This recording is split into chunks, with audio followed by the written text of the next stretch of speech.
bem-vindos ao episódio de 1 ano do Durma Com Essa. Durma Com Essa agora já tem 1 ano de vida e a gente só tem a agradecer a quem, Gui? A você, a né? todos vocês. Você que tá com a gente.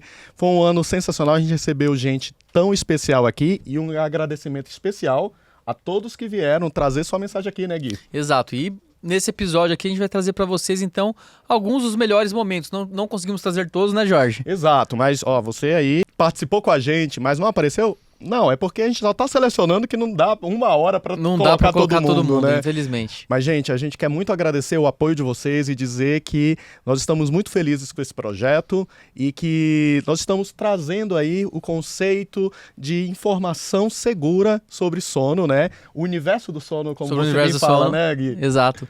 E agradecer aos nossos apoiadores aí que estão com a gente, Vital Sono e Exponencial Med, que fizeram com que fosse possível nesses últimos meses a gente manter aqui o nosso projeto vivo e em pé e trazer informação de qualidade para todos vocês. E saiba de uma coisa, esse 1 ano é só o primeiro de muitos. Nós estamos planejando coisas incríveis para esse podcast e contamos com você seguindo nas nossas redes sociais, no nosso Instagram, @DurmaComEssaPodcast, no YouTube, siga a gente também no canal, dê o seu like, que isso ajuda muito, claro, né? E semanalmente a gente tá aqui, trazendo toda terça-feira, às 8 da manhã, mais um episódio do Durma Com Essa. E antes de tudo, se você quiser dar um presente pra gente, siga a gente, compartilhe esse episódio, compartilhe outros episódios também, porque crescendo nossa comunidade a gente consegue cada vez mais ter pessoas aí por dentro do universo do sono. E aproveite aqui com esses melhores momentos para você trazer cada vez mais informação sobre sono e aplicar na sua prática clínica e você, que não é profissional da saúde, trazer mudança no seu estilo de vida. Então, pessoal, vem coisa bem legal aí com esses trechos que a gente selecionou. E deixe nos comentários qual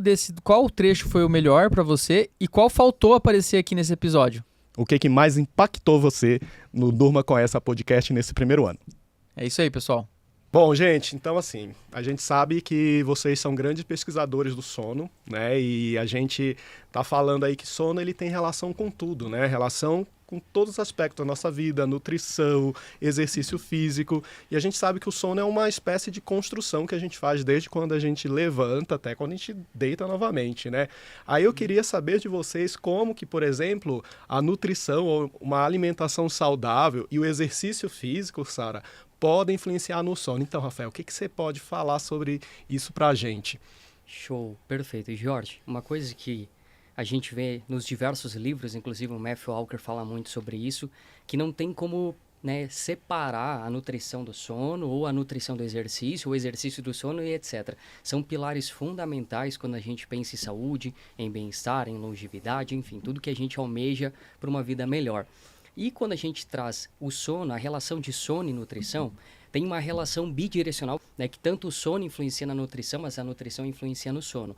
Eu não quero trazer nenhum spoiler, porque a gente vai falar sobre isso, mas o mais importante quando a gente pensa em nutrição e a relação da importância do sono é se alimentar bem, é ter uma alimentação baseada principalmente em alimentos minimamente processados, in natura, com baixo consumo de alimentos ultraprocessados. E quando a gente pensa em sono, por ser um comportamento muito complexo, estar nutrido com bons nutrientes é fundamental para que ele aconteça, principalmente porque a gente tem uma gama de neurotransmissores, de reações enzimáticas, produções hormonais que precisam de bons nutrientes para acontecerem.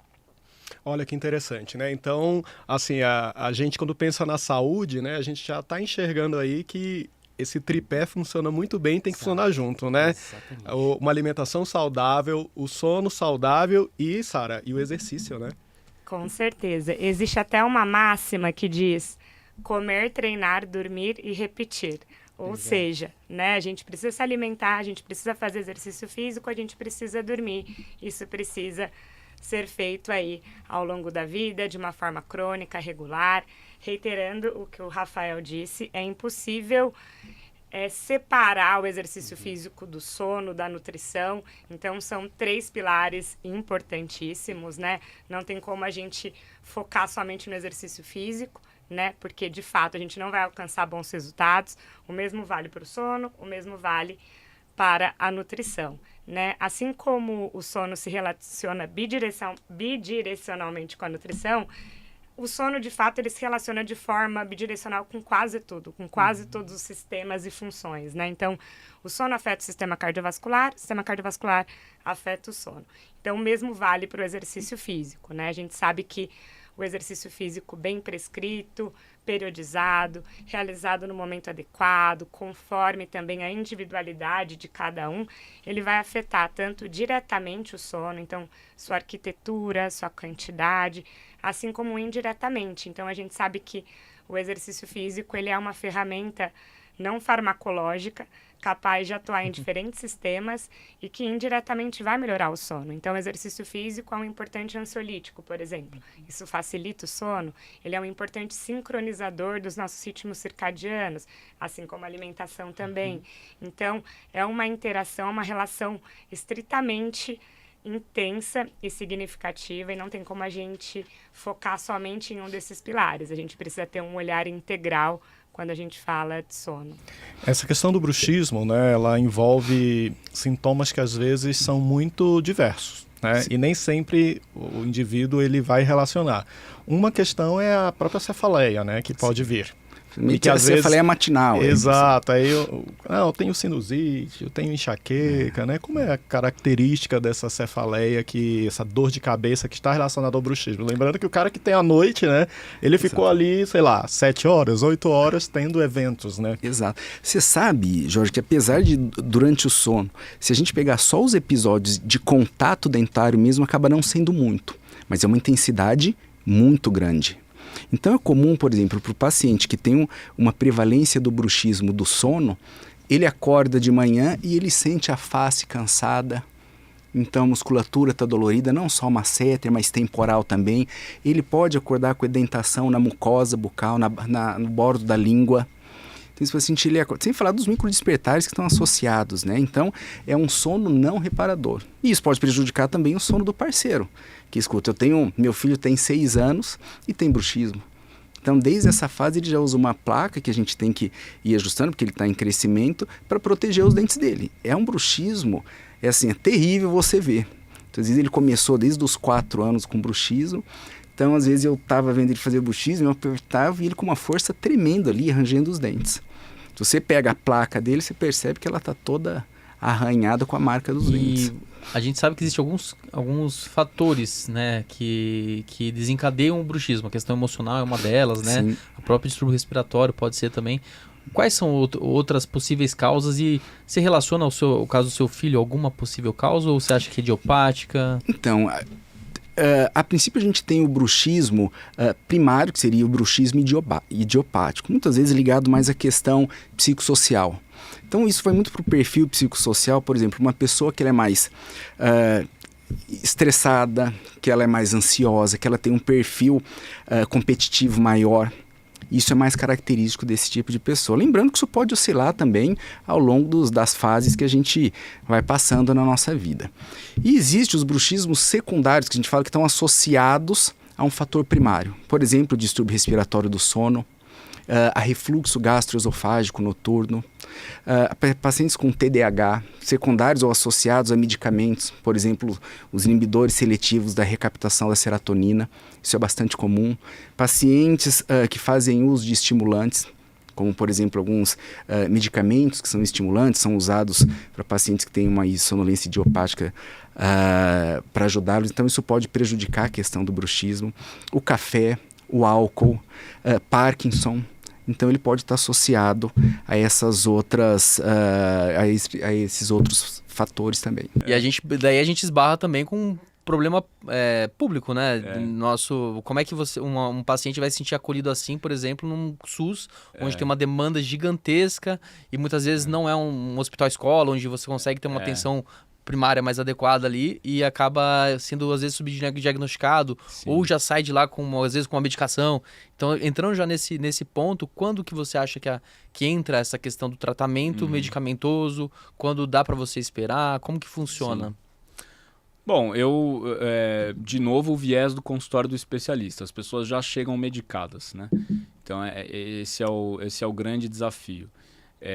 Mas a insônia de tempo total de sono curto é algo que merece tratamento medicamentoso. Isso, até o momento, é algo que não dá para questionar muito, porque a gente sabe que esse tempo total de sono curto cronicamente, né, um adulto que dorme menos de 6 horas de forma crônica, ele vai ter mais evento cardiovascular. Isso está muito bem documentado, né? Então, essas pessoas precisam de remédio num primeiro momento para tentar alongar esse tempo total de sono. E aí, alongando esse tempo total de sono, você dá de volta para essa pessoa a tua funcionalidade, as tuas funções cognitivas, as tuas funções executivas, para que ela tenha substrato necessário para se engajar em outras questões do tratamento. Porque uma pessoa que não dorme, ela dificilmente vai seguir algum plano de cuidado, de mudança de estilo de vida, ou dificilmente ela vai se lembrar de tomar um remédio na hora certa, né? Na dose certa. Então, tempo total de sono curto acho que é o critério principal para você entrar com medicação. Um outro critério é se a pessoa tem comorbidades psiquiátricas de difícil manejo, né? E aí você tem que entrar com medicação, porque se você... veja, a insônia ela tem aspectos fisiopatológicos que são comuns a doenças neuropsiquiátricas. Então, essa coisa da hiperativação, né, do eixo hipotálamo, hipófise adrenal, ela acontece no transtorno de ansiedade generalizada, ela acontece no transtorno depressivo e ela acontece em outros transtornos de humor. Então, se você só olha para a insônia no paciente deprimido e esquece de tratar a depressão, você não vai estar tratando essa hiperatividade simpática da forma adequada. Então, às vezes, você tem que entrar com antidepressivo e também com medicamentos que tenham ali efeito hipnótico. Às vezes, você pode usar o antidepressivo sedativo, que aí você acaba, farmacologicamente, você acaba atuando no tratamento das duas comorbidades. É interessante que falando dessa parte da medicação, tem uma pergunta muito frequente no seu Instagram, né, que eu acompanho sempre, que é assim: Dr. Caio, qual que é o melhor remédio para insônia, né? Então, eu acho que essa pergunta traz alguns conceitos embutidos, né? Primeiro, sempre que o tratamento exclusivo da insônia é farmacológico. Acho que essa é uma primeira impressão. E que tem uma disputa aí, né, que os pacientes fazem, porque se o Gui toma um remédio X e eu tomo o Y, será que o do Gui não é melhor que o meu? E por que, doutor, que você não me passa esse, né? Então eu acho que é importante esclarecer que medicamentos, eles estão dentro de uma avaliação, né? Sim. E dentro de uma proposta terapêutica, conhecendo aquele medicamento do que eu encontro para o paciente. Então não tem melhor remédio, né? Exatamente. Então o que você poderia esclarecer sobre isso, né? Isso é um problemão, né? Porque insônia virou terra de ninguém, né? Todo mundo mete a mão. Né?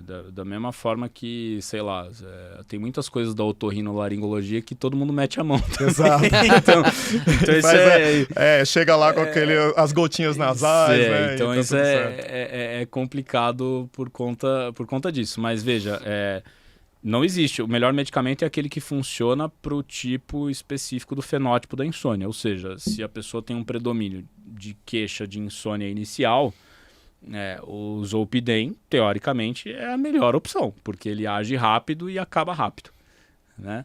Se a pessoa tem uma queixa de uma insônia de manutenção ou um despertar precoce, você vai ter a exopiclona, a zopiclona, a trazodona e outros antidepressivos sedativos, porque eles têm uma meia-vida, né? Ou seja, basicamente aqui uma duração de efeito mais prolongado. É muito comum um paciente com insônia de manutenção ou despertar precoce ou que tem depressão comórbida usar o Zolpidem e voltar ao consultório dizendo que você não resolveu a queixa, né? Porque o fenótipo da insônia não é aquele para o Zolpidem, né?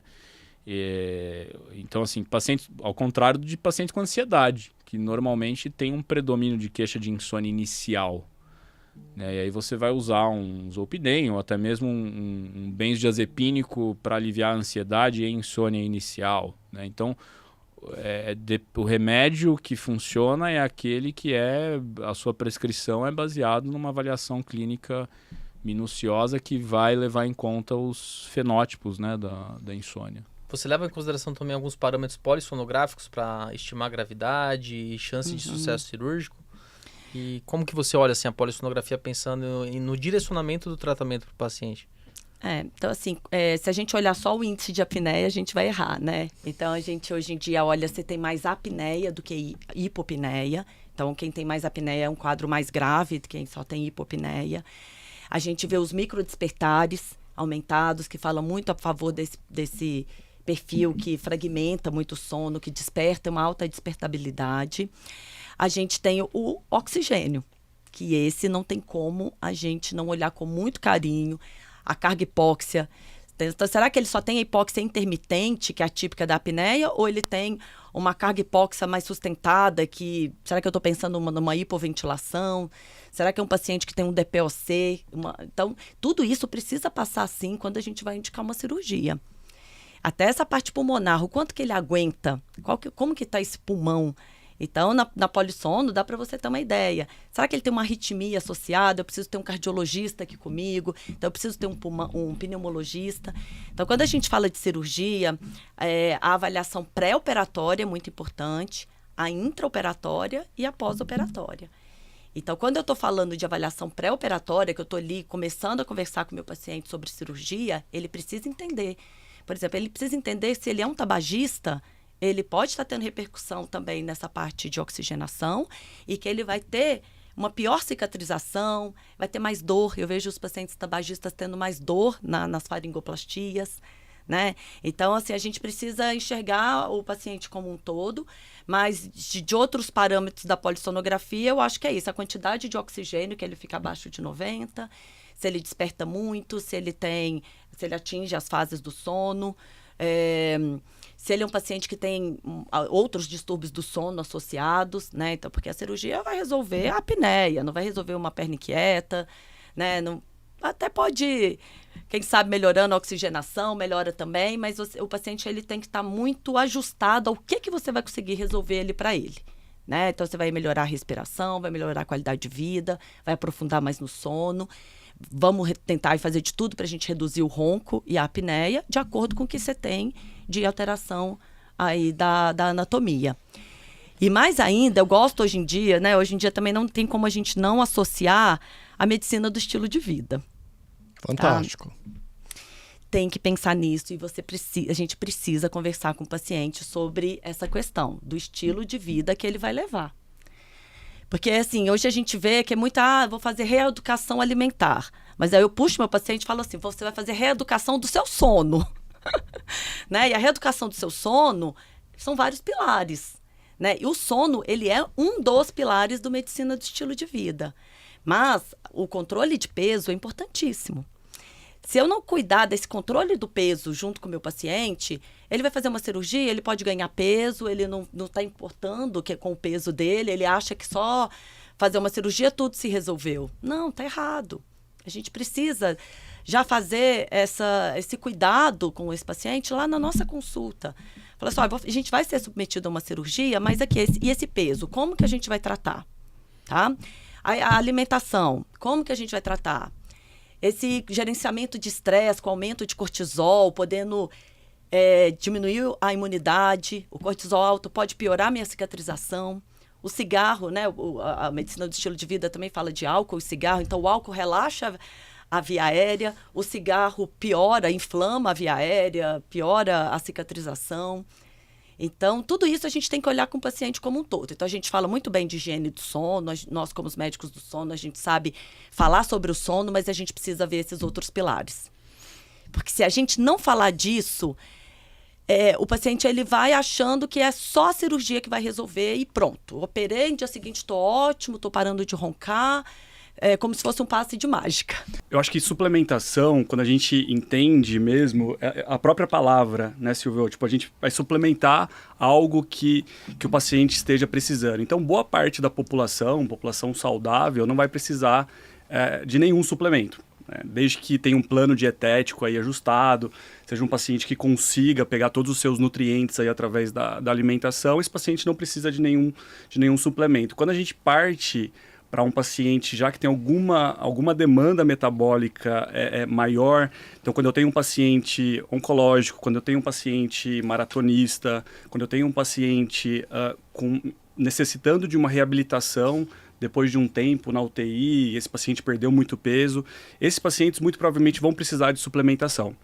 O que a gente está vendo hoje muito é as pessoas prescrevendo suplementos sem sem discutir o caso, sem personalizar e sem a real necessidade, né, da suplementação. Então, acho que esse é o principal ponto. Alguns pacientes vão precisar, sim, está tudo bem, mas não da forma que está sendo divulgado e que está sendo disseminado hoje em dia em rede social e etc.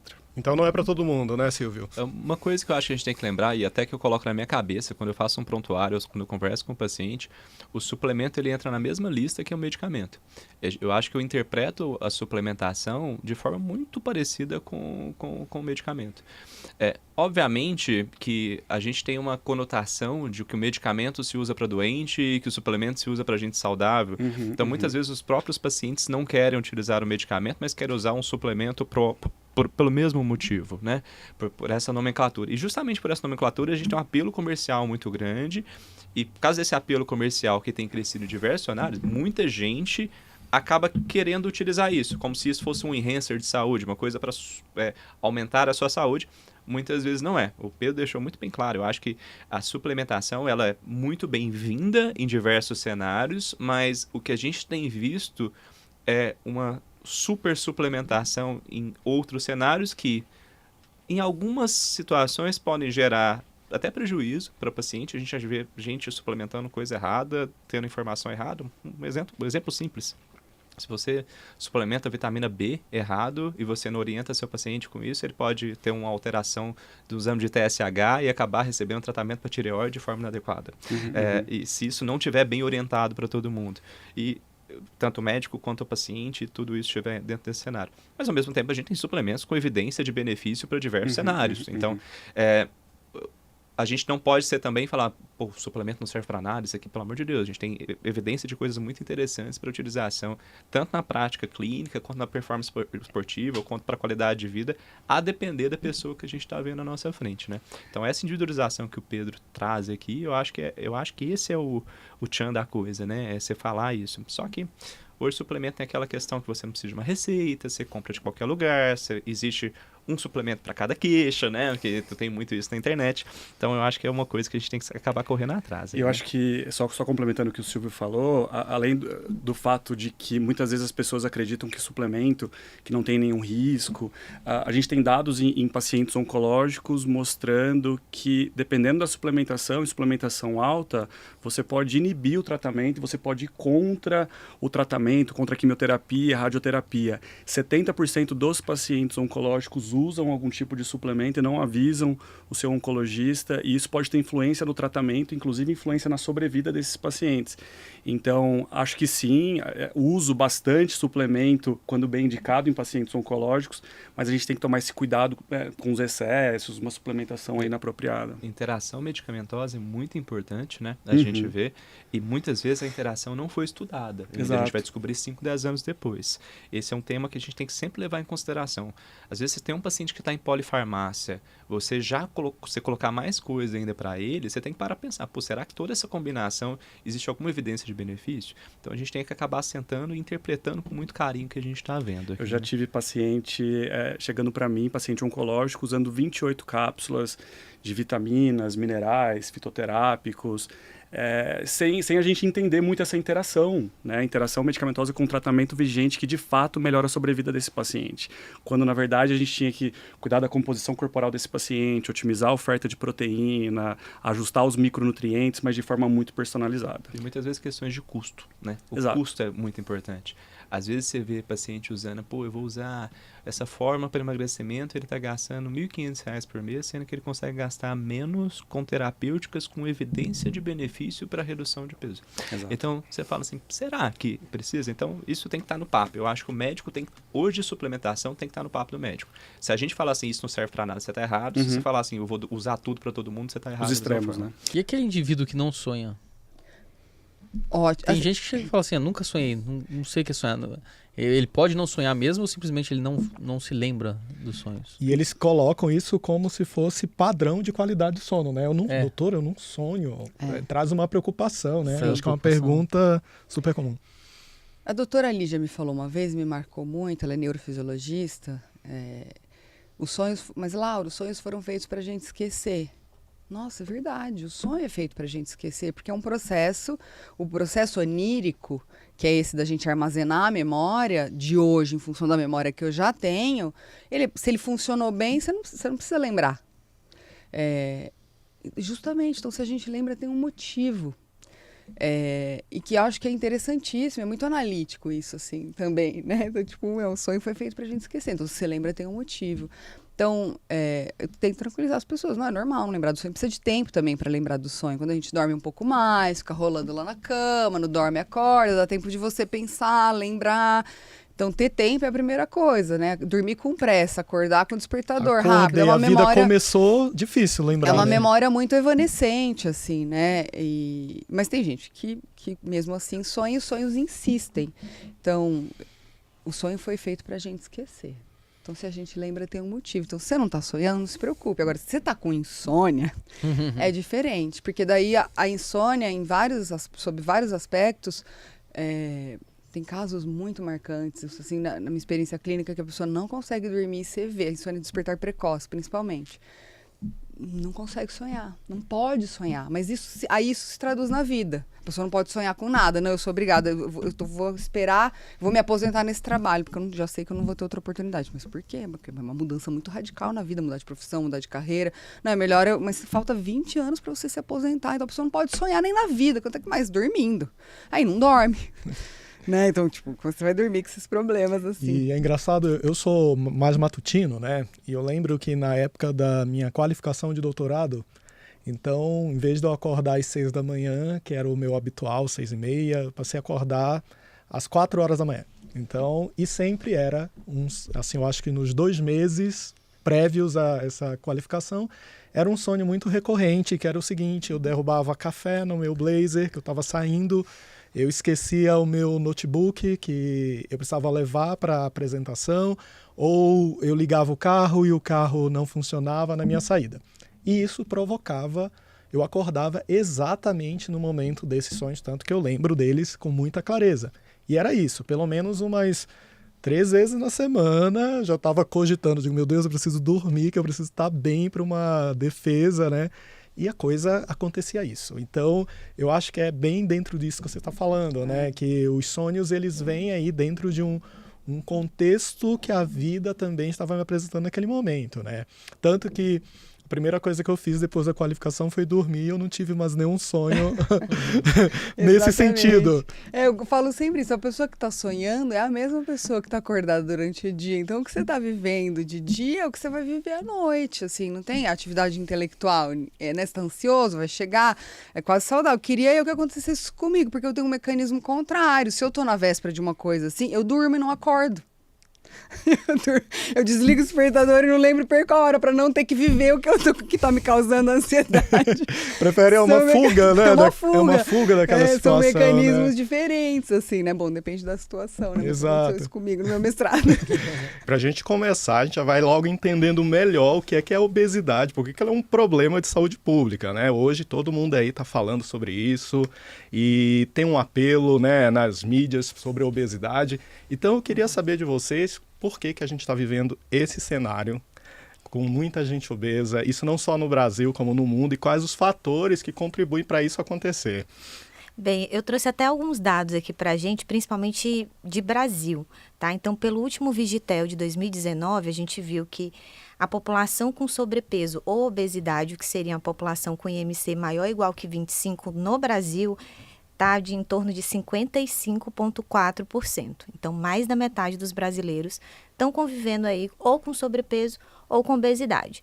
Obesidade, especificamente, a média ao longo do Brasil, que aí seria um IMC acima de 30, foi quase de 20%. A gente vê um aumento progressivo nas últimas décadas, isso sim, é uma tendência não só brasileira, mas uma tendência que a gente vê mundial. E isso chama muito a atenção, mas não só pela tendência que é global, mas também pelo fato de que a gente não consegue atribuir um fator único que seja causal disso.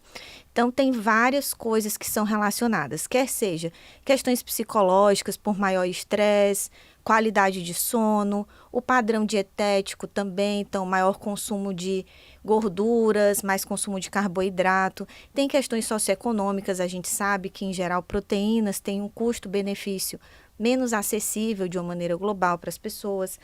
Tem padrão genético também, lembrando que é multifatorial, então a gente tem diversos genes que estão associados. Tem a questão do marketing, então a gente pode atribuir a diversos fatores para a gente ter esse resultado final. Todas as faixas etárias, está crescendo essa tendência? Como que é isso? Todas as faixas etárias. Então, a gente vê tanto em crianças, adolescentes, tanto que até uma tendência que a gente vê nos últimos estudos de obesidade é cada vez mais incluir a população adolescente. Então, antes, quando a gente fazia trials de drogas anti-obesidade, se via muito que o corte ficava muito acima de 18 anos.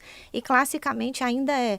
Mas, cada vez mais tem estudos com adolescentes a partir de 16 anos, de 15 anos, porque é um problema global. Então, assim, a gente vai ter que ficar de olho nisso ao longo do tempo. Eu queria até aproveitar um pouco esse gancho e chamar a atenção, já que a gente está falando um pouco de publicação e de coisas mais recentes. Tem uma publicação que eu sugiro muito para quem estiver ouvindo ou quem estiver assistindo a gente de olhar, que é uma revisão da Nature, que é só sobre obesidade metabolicamente saudável. Será que isso realmente é um termo polêmico, válido? Hein?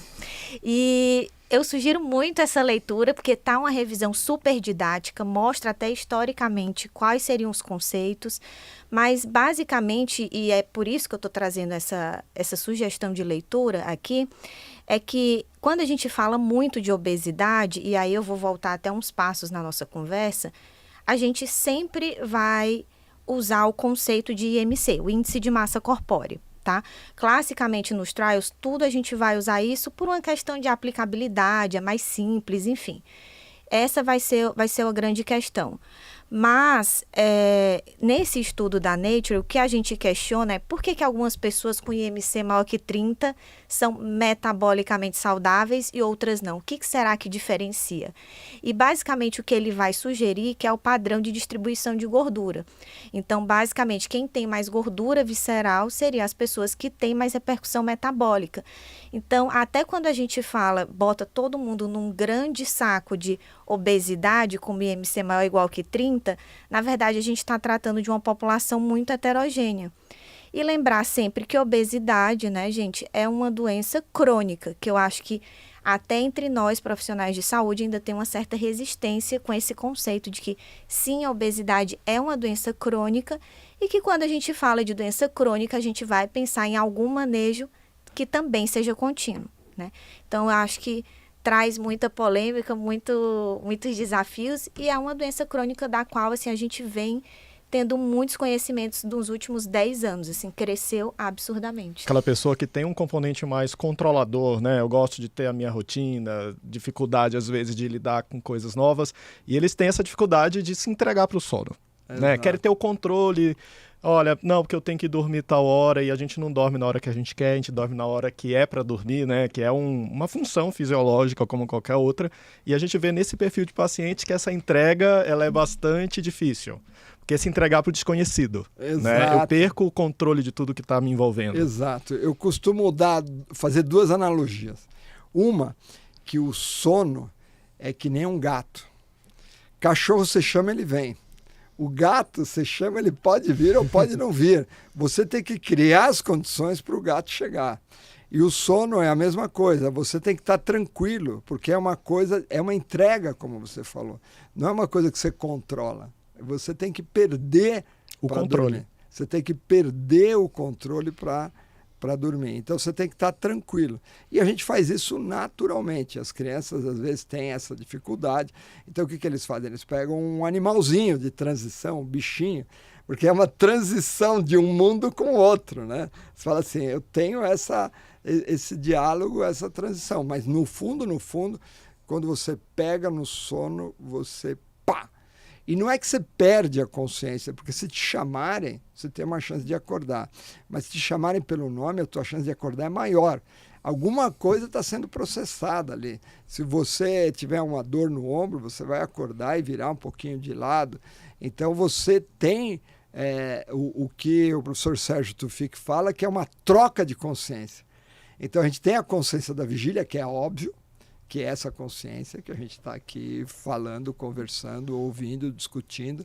Mas quando você dorme, primeira fase do sono, que seria o sono de ondas lentas, porque os neurônios estão disparando devagar e todos ao mesmo tempo, né? Então eles começam, porque quando você está acordado, né, os neurônios estão fazendo assim, é como a pipoca estourando, né? Cada um está fazendo uma coisa, mas na hora que vai bater todo mundo junto, o que acontece?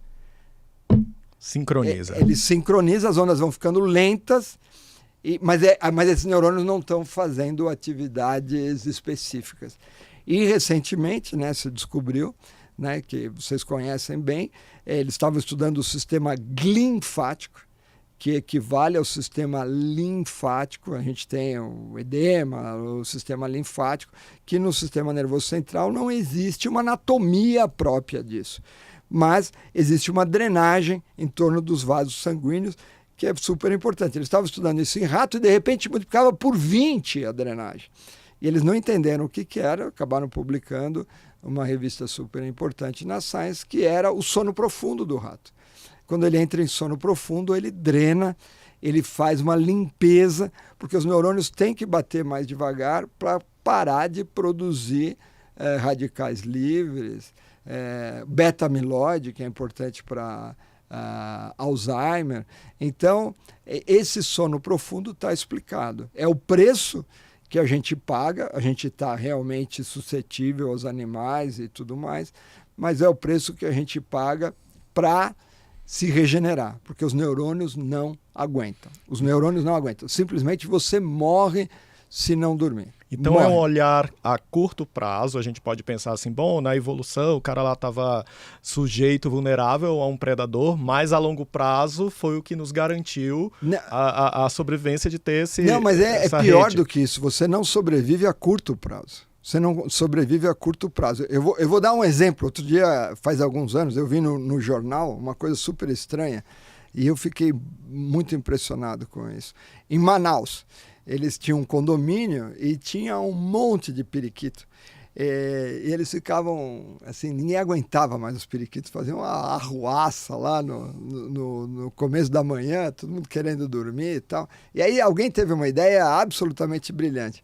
Eles chegaram no horário adequado lá, botaram uma rede enorme. E os periquitos chegaram no horário que eles iam chegar e não conseguiram pousar naquela árvore. E aí esses periquitos saíram, tinham uma liderança certamente, saíram todos de uma determinada direção, mas no meio da cidade eles estavam absolutamente perdidos, não sabiam para onde ir, e de repente todos morreram ao mesmo tempo. Simplesmente esgotaram a capacidade de... provavelmente superaqueceram também, todos morreram, e foi um grande drama. Todo mundo falou, eu não sabia que ia acontecer isso. Tal. E os neurônios, eles funcionam da mesma forma. Se você não descansar esses neurônios, o sujeito pifa. Ele tem uma hipotermia e ele pode simplesmente morrer. O esgotamento total dos neurônios, que controlam absolutamente todas as nossas funções fisiológicas. Então, o sono profundo, esse descanso e essa regeneração do organismo como um todo, e em especial dos neurônios, é absolutamente fundamental para a sobrevivência dos neurônios a curto prazo. Você não precisa esperar, assim, não dormiu, você pode morrer. É lógico que numa condição totalmente extrema. Tem uma história que a Rosana Alves conta, ela é uma neurologista que trabalha na área do sono, que chamaram ela uma vez para um grupo que estavam estudando as pessoas que sobreviveram à tortura, né? E tem vários tipos de tortura, as maldades são infinitas. E tem o pau de arara, que é uma coisa horrível, tal. E tem uma tortura que o cara não dorme. O cara não dorme. Na hora que ele dorme, vai lá e alguém acorda ele, eles se revezam, né? E a pessoa não dorme. E aí o cara fala o seguinte, agora você vai entrar no protocolo de não dormir. O cara pede de joelhos, me põe no pau de arara, por favor. Porque assim, não existe nada pior do que você ter essa sensação de não conseguir dormir. Assim, é uma coisa horrorosa. E muitos dos nossos pacientes têm essa questão, né? Estão dormindo super mal. E você não consegue enxergar, né? Você não consegue quantificar o quanto que ele está sofrendo em função daquela situação que pode muitas vezes parecer desesperadora e que se os neurônios realmente não descansarem de fato, a gente sabe que na realidade muitas vezes tem má percepção do sono, né? A pessoa acha que não dormiu, mas na realidade de alguma forma está dormindo. Mas pode acontecer exatamente o que aconteceu com aqueles periquitos lá. De repente você tem uma falência, então o sono é uma fase de descanso. Ele diminui a pressão arterial, diminui a frequência cardíaca, diminui a respiração, diminui a atividade simpática. É um momento de regeneração. E é o preço que a gente paga para essa regeneração, em especial do sistema nervoso central, é a incapacidade, neste momento, de interagir com o mundo como um todo, da onde a gente tira a nossa sobrevivência e da onde também existem animais predadores, existem outras situações. Então, esse é um momento de descanso. Então, nosso papel também como médico não é só orientar a função do equipamento, mas também quebrar esses estigmas, né? Mostrar como que é. Hoje em dia o aparelho é um aparelho silencioso, pequeno, muitas vezes portátil, ele consegue levar às vezes numa malinha, alguns até numa necessaire, né? O quanto que é confortável hoje em dia as interfaces, né? As máscaras que o paciente coloca. Entender também que às vezes ele acha assim, eu vou parecer o Darth Vader. Já ouvi essa? Vocês já ouviram essa? Eu vou respirar com a ajuda de aparelhos, né? Essa é a clássica, né? Exato, vou respirar com a ajuda de aparelhos. Então, nosso papel também é quebrar isso daí, mostrar para ele que hoje em dia vem se avançando muito, tanto na tecnologia como no conforto dos equipamentos, né? Então, uma máscara hoje em dia, se bem adaptado, o paciente, eu brinco que é que nem boné. Você coloca o boné, na hora você sente o boné, mas depois você esquece que tá com o boné na cabeça. Exatamente. A máscara é a mesma coisa, ela tá bem adaptada, uma vez que você coloca com a pressão ideal, feita certinha a titulação, o paciente vai dormir de uma forma bem confortável e nem vai perceber muitas vezes que está utilizando o aparelho.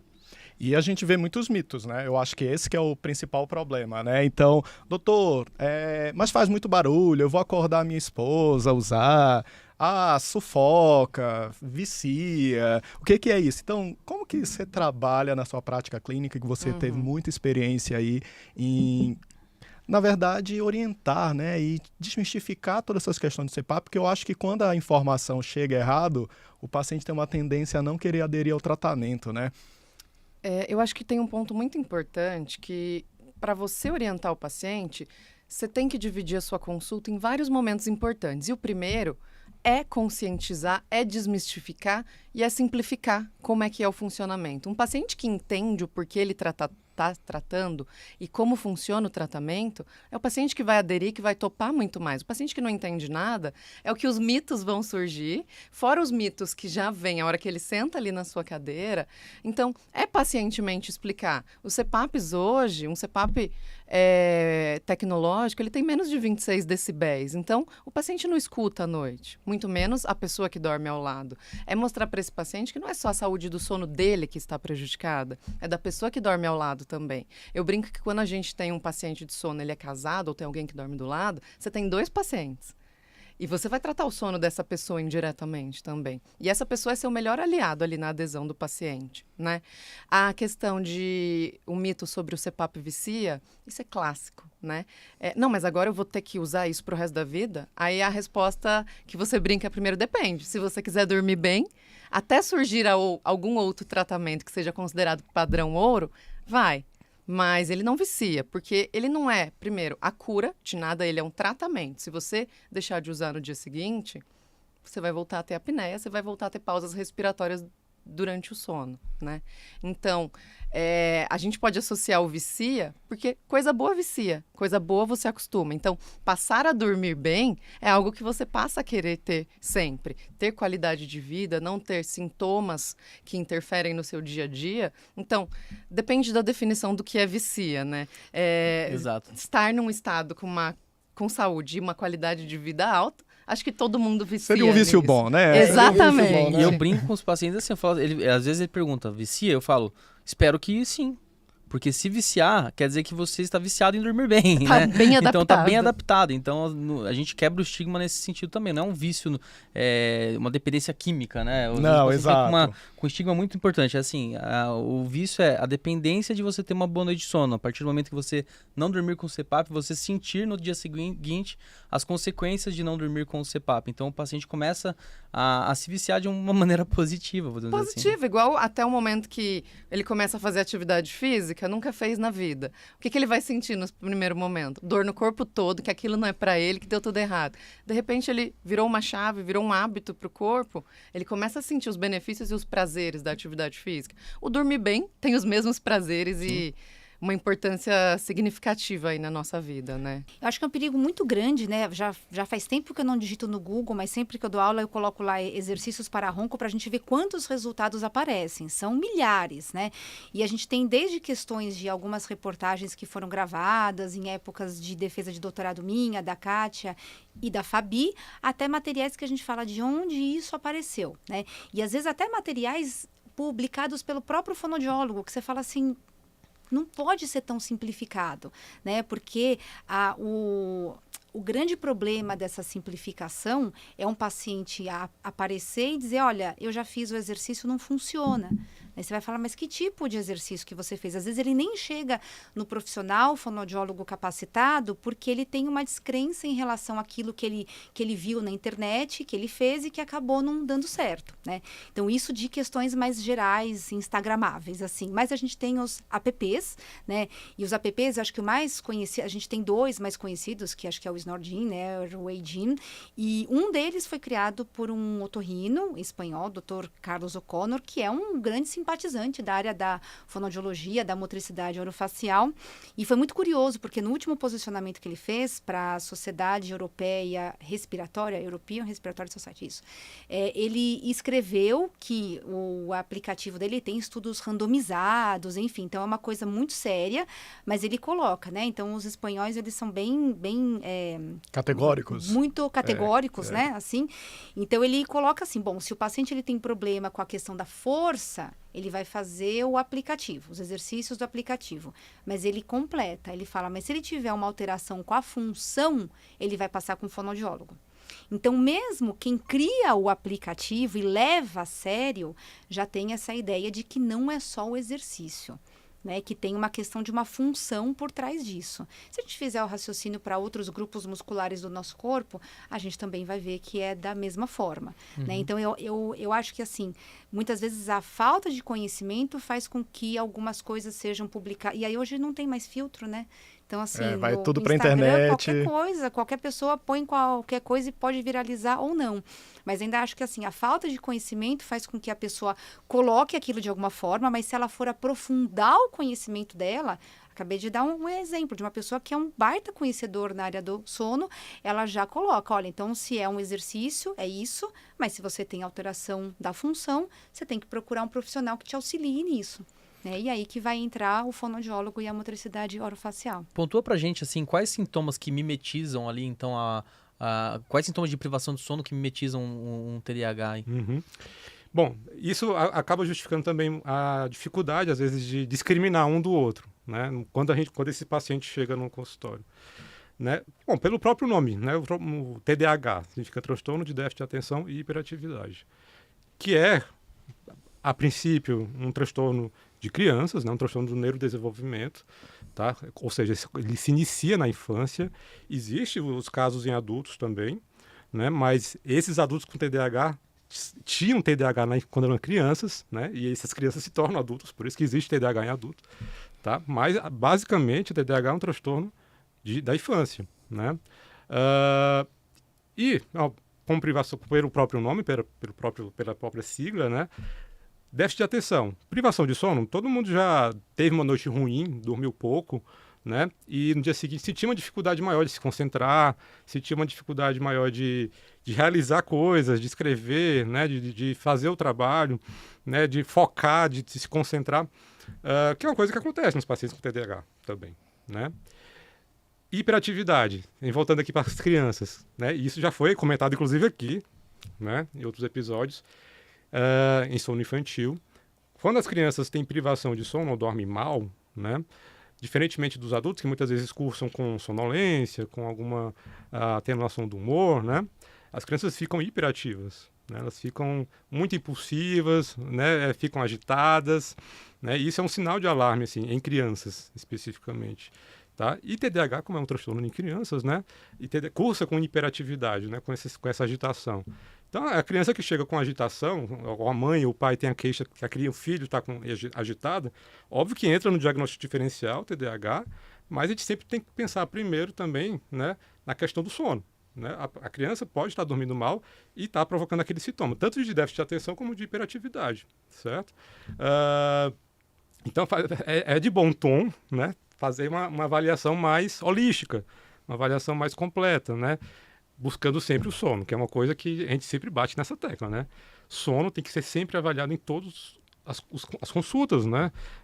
Sono é quase que um sinal vital de todos nós, que precisa ser contabilizado, precisa ser analisado sobre qualquer queixa que o paciente diga, né? Que refira na consulta. Então, realmente é muito fácil confundir TDAH com transtorno de sono e também não é impossível que exista a comorbidade. Tá? O TDAH pode se associar a transtorno de sono também. Né? Muitas crianças têm dificuldade para dormir pelo TDAH. Ou seja, vira uma bola de neve. Né? O TDAH gerando insônia, e aí a própria privação de sono, a dificuldade de dormir, o tempo limitado de sono, a restrição de sono, gera consequências também, agravando os sintomas que são do TDAH e também, né, da privação de sono. Certo? Então, é um desafio, muitas vezes. Não é fácil, né? E o paciente, ele vai lá, o indivíduo, estou com dificuldade de memória, estou esquecendo as coisas, vai lá no Google, né? Aí sai TDAH, Alzheimer, diz, puxa, eu tenho 45 anos, eu estou tendo um Alzheimer precoce, eu estou tendo alguma demência precoce. Aí começa a buscar coisas que são tão, às vezes assim, a última opção numa avaliação não são tão prevalentes naquela faixa etária ou naquele grupo e esquece que ele não está dormindo bem, né? Exatamente. Então, eu acho que tanto chamar a atenção para as pessoas, o público em geral, como também os profissionais que estão investigando aí essas condições de avaliarem bastante o sono, né? Olha, quando eu tinha 20 anos, eu trabalhava na Jovem Pan, eu fazia faculdade, eu trabalhava numa agência de publicidade durante o dia e fazia freela no SBT de fim de semana e namorava. Mas você tinha 20 anos, né? Tinha 20 anos! Não adianta você querer fazer as mesmas coisas hoje com as características que você tinha no passado. Para mim, essa é uma das grandes origens das nossas tristezas. É você ficar se comparando com quem você era. Só que você não perdeu no caminho apenas as capacidades de dormir menos e trabalhar mais. Não, você também ganhou um monte de coisa. Mas o seu corpício precisa desse combustível. E para mim, o combustível mais sustentável da vida é o autocuidado básico, e que aí quando eu falo dos 5 faxineiros da saúde mental, adivinha qual que é o primeiro? É o sono mesmo. Sono. Aí a turma olha essa grande lista de 5 coisas que eu coloco, né, que são fundamentais para você preservar a sua saúde mental. 5 coisas básicas. Mas a gente está pecando no básico. A gente está adoecendo e as pessoas ao nosso redor estão adoecendo por errarmos no básico. Mas porque em algum momento alguém disse que dormir era perda de tempo. Exato. E é interessante, Shakespeare já dizia o seguinte, que o sono é o maior banquete da vida. E eu fiquei assim curioso, porque assim, eu puxo a sardinha pro lado do sono, né? Mas eu entendo que tem várias demandas que vão colaborar para a saúde, né? Por que ele colocou o maior? Quantidade de destaque, na verdade, é por algo que não está acontecendo bem. Então a gente precisa destacar para chamar a atenção. E quando ele compara com um banquete, né? Ele está dizendo o seguinte, olha, é a forma de você se nutrir. Nutrir para viver, você precisa dormir. Né? Então, eu acho que essa é uma questão antiga, talvez esteja muito pior hoje, com todas essas demandas, né? Porque a cabeça da gente hoje é 15 abas abertas pensando ao mesmo tempo. Como que eu vou dormir, né? Ué, nessa fecha situação? as abas, né? Então, Exato. Abriu, fecha. Exatamente. Abriu 15 abas, fecha, ok. Vamos lá, uma por uma, fechando. Hoje eu consegui isso aqui, não consegui isso, escreve. Obrigada, isso é uma coisa que eu aprendi também, sabe? A agradecer mais e reclamar menos. Nossa, e conforme isso eu vou conseguindo fazer mais, que diferença. E aí, dia seguinte. Mas entre uma jornada e outra, você vai ter que descansar. Tem uma parte muito legal do Gustavo Borges no meu livro, quando eu fui perguntar para ele assim, Gustavo, o que um atleta olímpico precisa fazer para ganhar medalha? Olha a resposta que ele me deu, que broxante. Dorme. Eu, como assim? Dorme, né? Ele falou assim, Isa, olha só, um atleta olímpico treina 4 anos, tal, mas é o estado emocional que vai, né, te levar pro pódio ou não. Então, o tempo que eu tenho de treino na piscina, eu tenho que ter na cama. Está dentro do treino oficial o tempo de sono. E isso Isso corresponde aos muito. milésimos de segundos que fazem a diferença. Porque é a Que parte é a mental, é a medalha. resposta mesmo. Exato. Então, assim, se Gustavo Borges já disse isso, entendeu? Ouve os doutores, ouve o Gustavo. O nosso grande erro está sendo correr uma maratona e aí não descansar e querer correr outra. Só que agora encaixa isso durante a semana. Sim. Então, o adoecimento, né, como o burnout, o problema não é o trabalho. É o assédio no trabalho plus um estilo de vida insustentável. Agora, se você tem clareza do quanto você é responsável por esse estilo de vida, faça a sua parte. Não espera que alguém faça. Jorge, se tiver uma mensagem para você passar pro pessoal que tá assistindo, ouvindo a gente aqui, que ele não pode dormir sem essa, qual seria essa mensagem? Não durma no ponto, sabe? Sabe o que acontece? Descanso não precisa vir com um sentimento de culpa. Descansar é uma necessidade e é algo natural. Então, invista no descanso. Se você quer ser produtivo, você precisa investir no seu descanso. Coloque o ócio na agenda. O ócio faz parte, gente. Faz parte. E que gostoso, você não tem nada para fazer, né? Mas é isso aí, pessoal. Se vocês gostaram do episódio, compartilhe com mais gente. Curta, porque ajuda bastante o algoritmo a entender que esse conteúdo é relevante e entregar para mais pessoas. Se inscreva aqui no canal, no Spotify, no YouTube. E fiquem sempre ligados que a gente sempre vai estar aqui com convidados muito mais que especiais para passar a mensagem sobre saúde e sobre sono em geral e sobre saúde em geral aí para vocês, tá? Então, a gente se vê na próxima.